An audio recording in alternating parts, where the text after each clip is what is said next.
The Owl House is a popular show for a number of reasons, but one of them is definitely its successful portrayal of LGBTQ characters. Any LGBTQ representation in cartoons and kid shows is a heated debate nowadays, but I and many others believe that the way the Owl House approached it worked really well. Ironically enough though, the Owl House did its representation by following what I am going to explain to you as the don't say gay rule. So what do I mean by the don't say gay rule? Well, it's almost exactly what it sounds like. It's not saying words such as homosexual, bisexual, transgender, non-binary, lesbian, as well as not displaying LGBTQ flags or other labeled forms of representation. Emphasis on labeled. In the first two seasons, no LGBTQ flags are seen, nor are any of the words I just mentioned said, along with any other words along those lines. But why is that? It almost all comes down to the contrast between the human realm and demon realm. The first two seasons of the Owl House take place almost exclusively in the demon realm.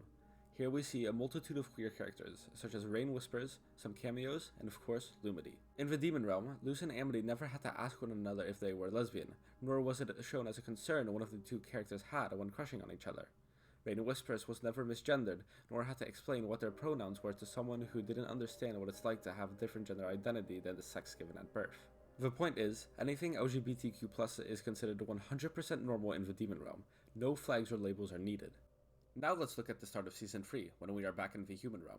In the human realm, Luce comes out to her mother, and pride flags as well as other LGBTQ+ flags and other forms of representation are depicted in the human realm. These things aren't bad, but they practically do only exist in the human realm, not in the demon realm. I believe this was a conscious decision made by Dana Terrace, the creator of the show. She wanted the irony of a demon realm being a perfect world for a marginalized group of people to be a display of how good things could be in the human realm, which hasn't achieved the same level of acceptance. If you're still watching, thank you. I think you'll also be interested in a deeper look into some of the characters of the show when it comes to representation. Starting off with Lumity, I'd like to clarify something I said earlier. I stated that Luce and Amity worrying about whether or not the other liked girls wasn't shown as a reason for why they were both hesitant to tell each other their true feelings. I'm not saying that this was 100% not a concern each character had, as saying that is insensitive to anyone who does struggle with not knowing whether or not their crush likes the gender that they identify as or the sex that they are. All I am saying is that the writers, when providing a definite reason for why Amity and Luce waited to tell each other their feelings, provided the reason that Luce and Amity were worried about whether the other found her personality and character interesting, not that they were unsure about whether or not the other liked girls too. This was a decision the writers made, and I believe they made this decision because it worked better with a don't say gay rule.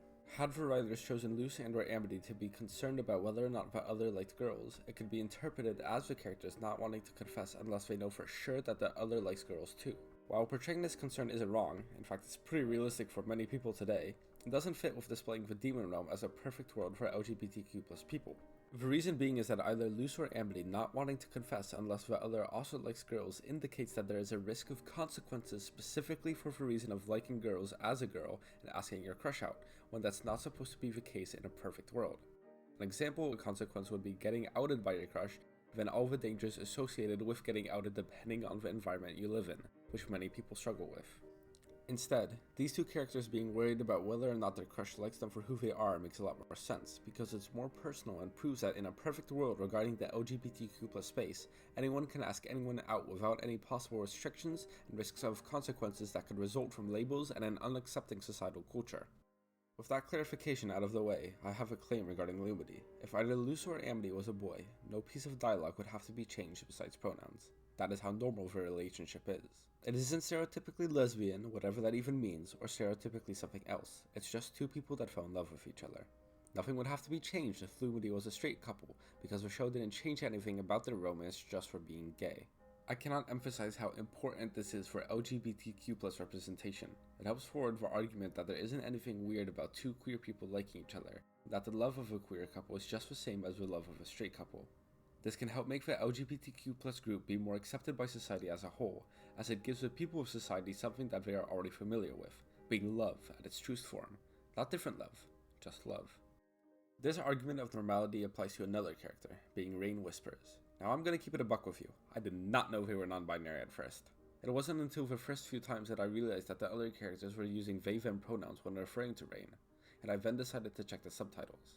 That's how I found out they were non-binary, and honestly, it made me kind of happy. I wasn't happy that I missed it the first few times, I gotta pay better attention, but I was happy that I missed it for that reason. See, they portrayed Rain's identity in such a regular fashion, and what I mean by that is that the only way we knew that Rain was non-binary was due to pronouns other characters used. They never said themselves that they were non-binary, nor did their character receive any extra or special attention for being non-binary. As a result, Rain's character writing overall proves how easy it is to respect gender identity and how easily people with a different gender identity from their sex can fit into society in a perfect world. But even more importantly, Rain is written so that they are an interesting character for their impact, skills, relevance, and personality, not because they are non-binary. I hope you all enjoyed my take on the way that our house does its LGBTQ plus representation, and why it's perfect. Let me be clear though, it's not the only way to do perfect representation, as well-written stories on the more realistic struggle LGBTQ plus people go through can also be perfect if done at a high enough level. Besides that, I adore the Owl House if you can't tell by my character. It's my favorite show. I've wanted to make this video for a while now, and I'm glad I finally did. Thank you for watching, and ta-ta now!